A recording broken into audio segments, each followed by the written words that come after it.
తన తండ్రి ఇటువంటి పని చేస్తాడని ఏ ఆడపిల్ల కలలో కూడా ఊహించి ఉండదు.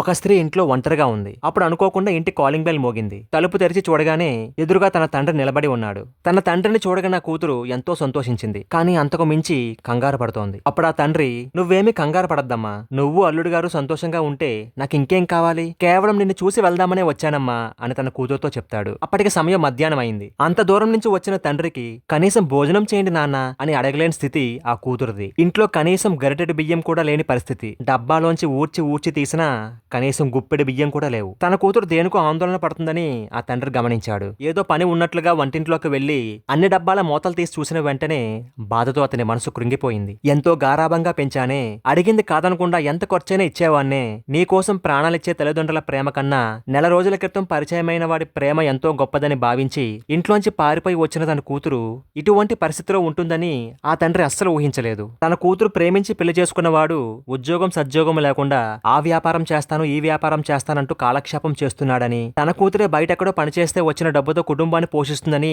తండ్రికి తెలిసింది. ఇప్పుడే వస్తాను తల్లి అని చెప్పి ఆవిడ తండ్రి బయటికి వెళ్లాడు. తన తండ్రి తిరిగి వచ్చాక ఏం సంజాయిషి చెప్పుకోవాలని అతని కూతురు దిగాలుగా ఆలోచిస్తూ కూర్చుంది. కొంతసేపటి తర్వాత తండ్రి ఆటోలో ఇంటికి వచ్చాడు. తనతో పాటుగా 3 నెలలకి సరిపడా బియ్యం, పప్పులు, ఉప్పులు ఇలా నిత్యావసర వస్తువులన్నీ తీసుకొచ్చాడు. అది చూసిన అతని కూతురు ఒక్క మాట కూడా మాట్లాడలేకపోయింది. మౌనంగా తలదించుకుని కన్నీరు పెట్టసాగింది. అప్పుడు ఆమె తండ్రి, ఊరుకో తల్లి, ఓర్పుగా ఉండు, నీకు కూడా మంచి రోజులు వస్తాయి అని ఓదార్చి బాధతో ఆమె తండ్రి ఇంటికి వెళ్లిపోయాడు. అయితే ఆయన అన్నట్లే జరిగింది. కొద్ది రోజుల్లోనే అతని కూతురికి మంచి రోజులు వచ్చాయి. ఇప్పుడు తండ్రి మళ్ళా తన కూతురింటికి వెళ్ళాడు. తన కూతురు ఇంటి నిండా ఎటువంటి లోటు లేకుండా ఉంది. ఒక మూల బియ్యం బస్తాలు, వంటింట్లో పూర్తిగా సరుకులు. అది చూసిన తండ్రి హృదయము కడుపు రెండూ ఒకేసారి నిండిపోయాయి. అయినా తన కూతురి ఆనందం కోసం భోజనం చేసి లేచాడు. ఆమె తండ్రికి ఇంట్లోంచి బయలుదేరుతూ ఒక 500 రూపాయలను తన కూతురు చేతిలో పెడుతుంటే, ఇప్పుడెందుకు నాన్న, ఇప్పుడు మా పరిస్థితి బానే ఉంది కదా అంటూ మొహమాటంగా అంది అతని కూతురు. అప్పుడు ఆమె తండ్రి, బాగోలేదని కాదమ్మా, నా తృప్తి కోసం ఇస్తున్నాను, పండక్కి చీర కొనుక్కో అని చెమ్మగిలిన కళ్ళను తన కూతురు చూడకుండా కండువాతో తుడుచుకుంటూ వెళ్లిపోయాడా తండ్రి. ఇక్కడ కూతురికి తెలియని విషయం ఏమిటంటే,